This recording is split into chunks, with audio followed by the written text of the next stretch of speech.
Bab 126. Dia adalah Naomi Takeda, putri dari keluarga terpandang di Jepang. Sejak kecil, hidupnya diatur, setiap langkahnya diawasi. Ayahnya adalah orang yang paling keras padanya. Karena Naomi adalah anak perempuan satu-satunya. Maka ketika Naomi memilih untuk meninggalkan keluarganya demi menikahi Bambang dan hidup sederhana di luar negeri, itu adalah tamparan besar bagi keluarganya. Saat itu, Natsuki memohon pada ayahnya untuk memberinya dua pilihan, hidup sebagai Naomi Takeda atau pergi dan tak pernah kembali.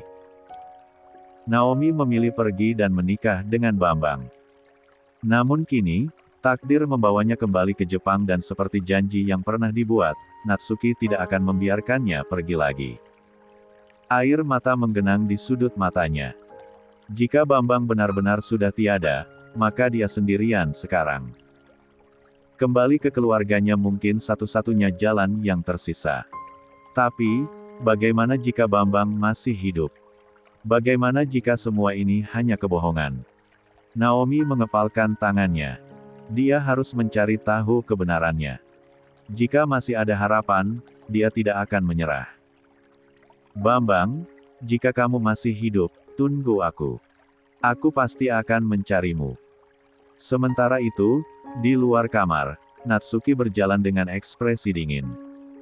Dia sudah menyiapkan segalanya. Naomi harus kembali ke keluarga Takeda. Dan kali ini, dia tidak akan membiarkannya kabur lagi. 27. Setelah menutup telepon dengan Hirota, Aryo duduk diam di ruang tunggu rumah sakit. Pandangannya kosong, pikirannya masih dipenuhi dengan kekhawatiran.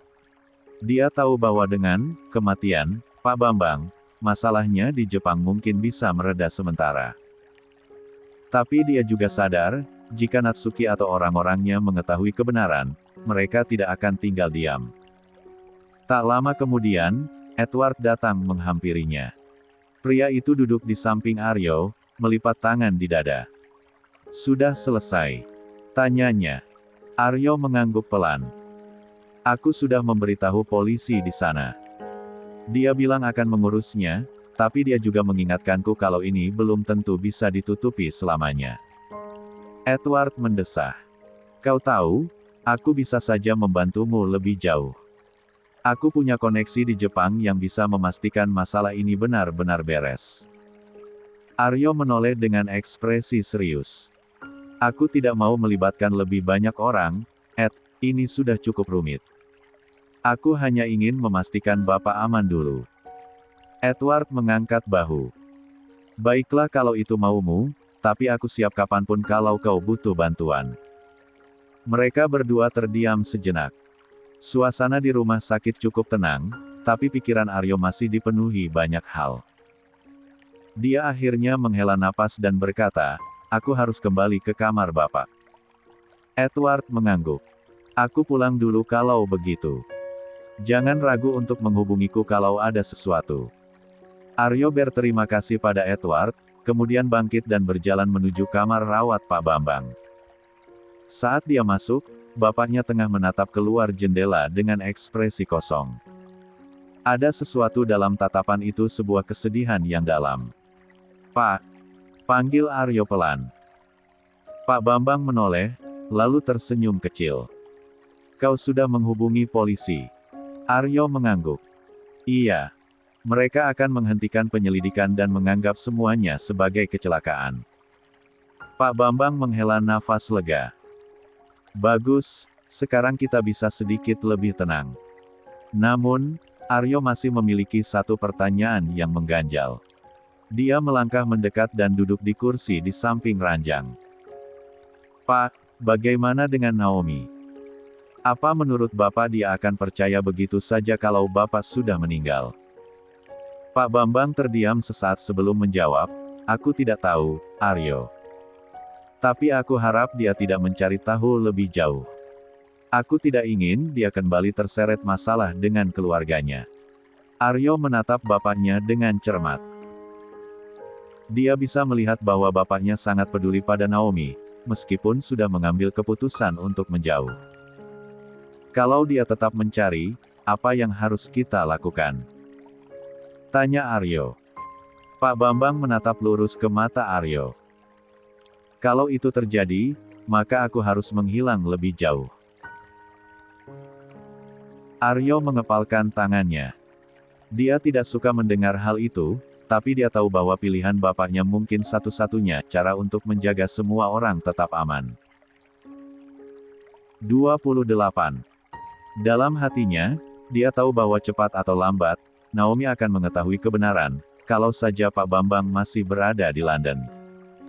Dan ketika itu terjadi, semuanya mungkin akan berubah lagi.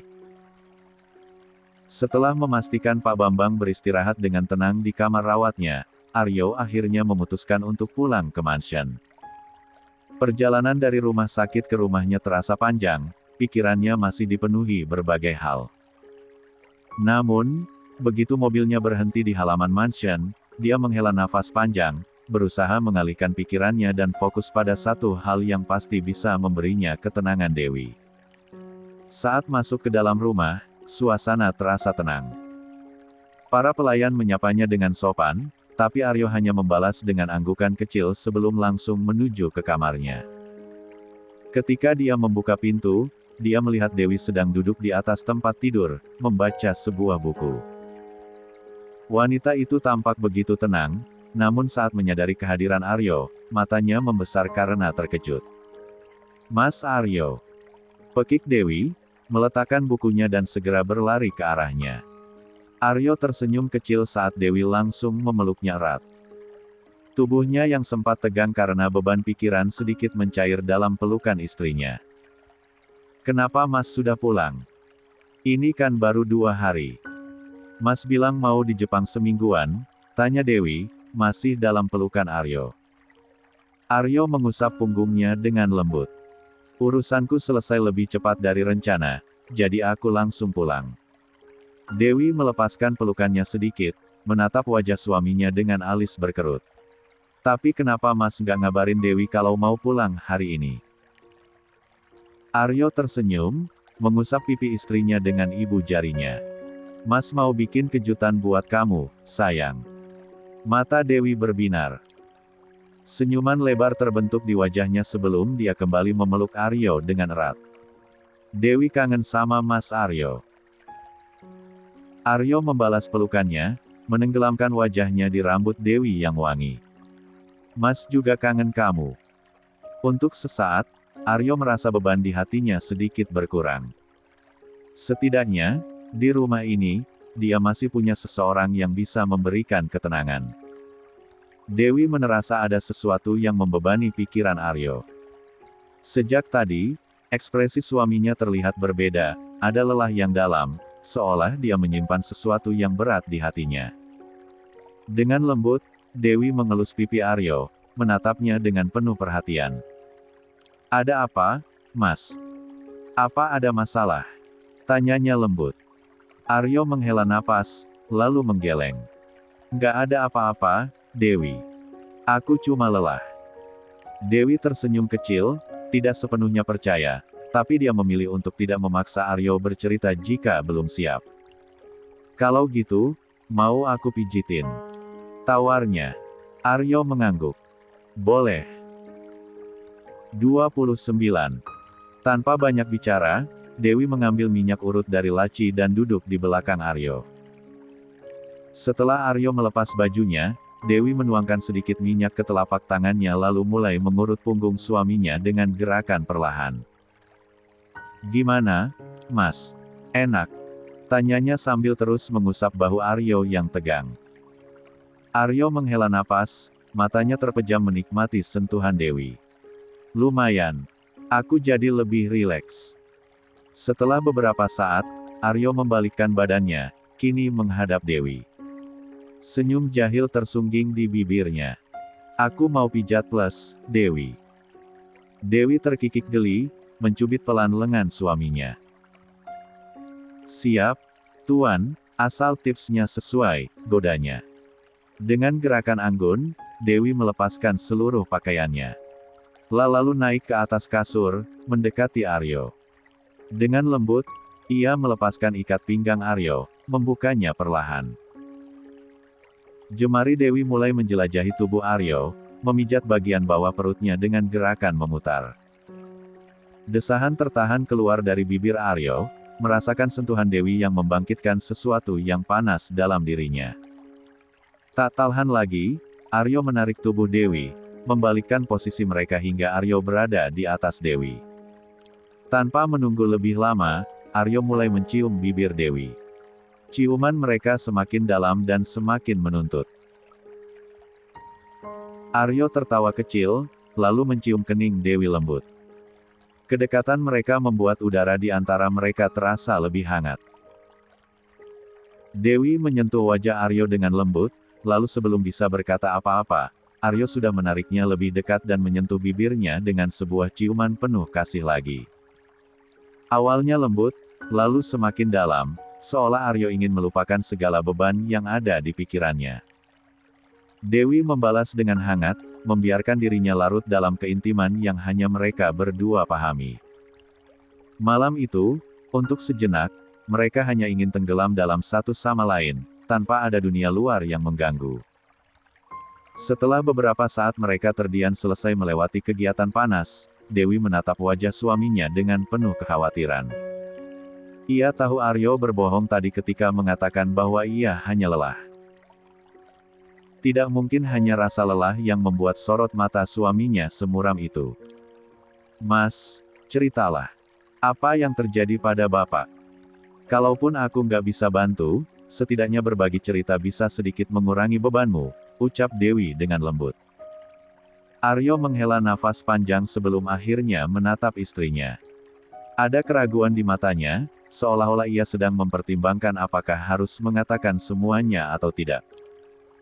Bapak sekarang dirawat di rumah sakit di London, Dewi, akhirnya Aryo membuka suara. Bapak minta dipindahkan ke sini. Dewi mengernyit. Terus, Tante Naomi di mana? Apa dia di rumah sakit menemani Bapak? Tanyanya, berharap setidaknya masih ada seseorang di samping mertua laki-lakinya itu. Aryo menggeleng. Aku belum tahu keberadaan Naomi, Dewi. Bapak melarangku mencarinya. Dewi semakin bingung. Memang kenapa? Sejenak, Aryo terdiam. Ia menatap lurus ke depan sebelum akhirnya memutuskan untuk menceritakan semuanya. 30. Aku baru tahu latar belakang keluarga Naomi, ujar Aryo pelan. Dan siapa yang sebenarnya bertanggung jawab atas kondisi Bapak sekarang? Dewi menelan ludah. Perasaannya mulai tidak enak. Siapa Mas? Natsuki Takeda. Dahi Dewi berkerut. Natsuki Takeda. Siapa dia Mas? Aryo mengangguk. Dia adalah kakak kandungnya Naomi. Ia bukan orang biasa, Dewi. Natsuki Takeda adalah salah satu pemimpin Yakuza di Jepang. Mata Dewi membesar. Ia tidak pernah menyangka bahwa Naomi berasal dari keluarga seberbahaya itu. Dia memang belum mendengar banyak tentang kehidupan Naomi, tapi Dewi tidak pernah mengira kalau latar belakangnya sekompleks ini. Lalu, kondisi Bapak sekarang gimana, Mas? Apa lukanya parah? Tanyanya, masih sulit mencerna fakta yang baru saja didengarnya. Menurut dokter, kemung Dewi Bapak bisa berjalan kembali sangat kecil, jawab Aryo lirih. Makanya Bapak memintaku membawanya ke sini dan memalsukan kematiannya agar kakaknya Naomi tidak mencarinya lagi. Dewi terdiam. Apa yang baru saja ia dengar benar-benar di luar dugaannya. Dewi menatap Aryo dengan penuh kekhawatiran. Situasi ini jauh lebih rumit dari yang ia bayangkan. Jika keluarga Naomi masih menyimpan dendam, maka bukan hanya Pak Bambang yang dalam bahaya, tetapi juga Aryo dan seluruh keluarganya, termasuk Saka. Lalu, apa rencanamu ke depannya, Mas? Tanya Dewi, suaranya sedikit bergetar. Aryo menggeleng pelan.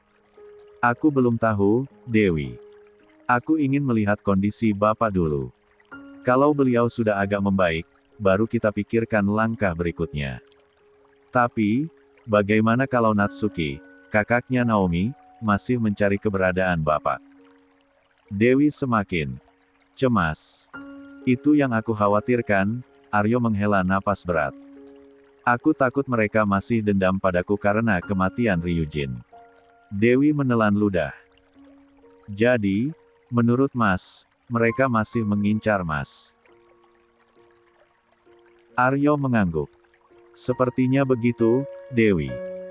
Tapi jangan khawatir, aku akan meminta Edward menambah pengawal untuk menjaga mansion dan keamanan kalian. Dewi menatap suaminya dengan ragu. Mas yakin itu cukup? Entahlah, aku harap itu cukup. Aku rasa, mereka tidak akan berani membuat masalah di sini, kata Aryo dengan yakin, meskipun ada sedikit keraguan di matanya. Dewi mengangguk, meskipun hatinya masih dipenuhi ketakutan. Ia hanya bisa berharap semua ini segera berakhir sebelum sesuatu yang lebih buruk terjadi. Setelah beberapa minggu menjalani perawatan intensif, kondisi Pak Bambang akhirnya cukup stabil dan siap untuk pulang. Namun, kabar baik itu datang bersama kenyataan pahit. Dokter menyatakan bahwa kakinya 31. Sudah lumpuh total dan tidak bisa disembuhkan. Di mansion, Nenek Lasmi terdiam lama, setelah mendengar kabar tentang kondisi Pak Bambang dari Aryo. Karena lusa Pak Bambang sudah diperbolehkan untuk pulang, jadi Aryo mau tidak mau harus memberitahu terlebih dahulu kondisi Pak Bambang kepada Nenek Lasmi. Matanya berkabut, seolah sulit menerima kenyataan bahwa anaknya yang dulu begitu gagah dan sehat kini harus hidup dalam keterbatasan. Bagaimana bisa Bambang sampai lumpuh? Tanyanya dengan suara bergetar. Aryo, yang duduk di depan neneknya, hanya terdiam. Ia bingung harus mulai dari mana. Bagaimana cara menjelaskan semua ini tanpa membuat neneknya semakin cemas. Melihat Aryo ragu, Dewi mengambil alih. Telah duduk di samping Nenek Lasmi dan menggenggam tangannya dengan lembut. Nenek, sebenarnya Bapak mengalami kecelakaan di Jepang. Dia mengalami insiden yang membuatnya terluka cukup parah. Mas Aryo sudah berusaha menyelamatkannya dan membawanya ke London untuk berobat, jelas Dewi dengan suara pelan namun penuh ketegasan.